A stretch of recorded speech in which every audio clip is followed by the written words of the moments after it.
The MV Hondius is a Dutch-flagged luxury cruise ship that sailed from Argentina on April 1st, carrying passengers from across the globe on an expedition through the South Atlantic.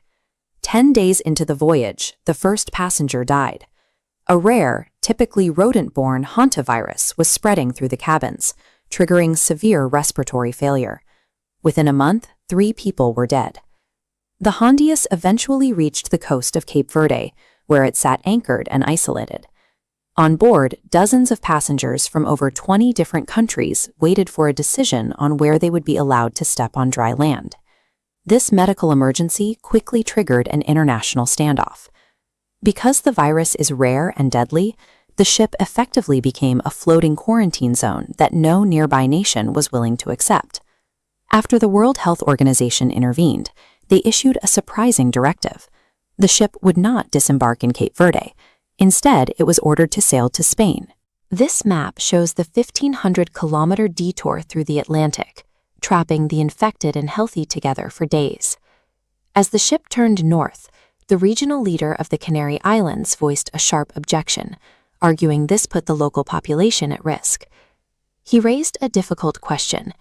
If these passengers are healthy enough to be sent home, why force them to spend days at sea when Cape Verde has a functioning international airport right next to the ship's anchorage? The answer lies in the friction between international law and the practical responsibilities of a port. For these passengers, the road home depends entirely on which nation is willing to claim the burden of their care. To understand why standard disembarkation was refused, we have to look at the unique profile of the hantavirus. Usually, it is transmitted from rodents to humans. Passing it directly between people is considered highly unusual. However, a cruise ship is a distinct environment. Shared cabins and dining facilities create the specific type of close, prolonged contact that allows this rare human-to-human transmission to take hold. This chart illustrates the hidden danger that complicates any rescue attempt. While many viruses reveal themselves in days, this strain has an incubation period of up to 7 weeks. A passenger who appears perfectly healthy today could still be carrying the pathogen. Even though the WHO rates the global risk as low, the immediate threat to anyone sharing a room or a dinner table with these passengers is significant, requiring total isolation during disembarkation. In a crisis like this, there is often an assumption that the World Health Organization can simply take command and resolve the situation. The reality of international law is quite different. The WHO is an advisory body. It has no legal authority to force a sovereign nation to open its ports to a ship carrying a contagious disease. This logic tree breaks down a country's obligations when a plague ship docks. The port state becomes solely responsible for inspecting the vessel, disinfecting cabins, and managing quarantine. Cape Verde simply lacks the specialized military and medical infrastructure to isolate 150 exposed people. Ultimately, Spain's central government chose to override local objections. They did so on voluntary humanitarian grounds, stepping in to provide the resources that international law could not mandate. This shows that in a maritime health crisis, the law offers no guarantees of entry. Salvation depends entirely on a well-equipped nation's willingness to step forward and accept the risk. Once the Hondius reaches Tenerife, Spain will implement a rigid protocol.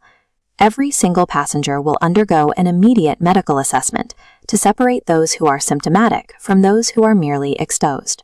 To maintain a secure containment, passengers will be moved via military aircraft directly to high-security facilities, such as the Torrejón Air Base.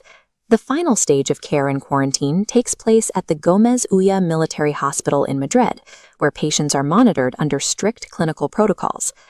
Only after these medical clearances are met can the administrative work begin, with Spain actively coordinating with the Dutch flag state and the individual passengers' home countries to arrange safe, direct repatriation flights.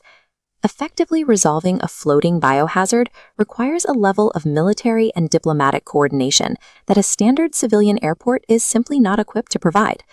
The initial panic seen in the islands was a predictable reaction to the unknown.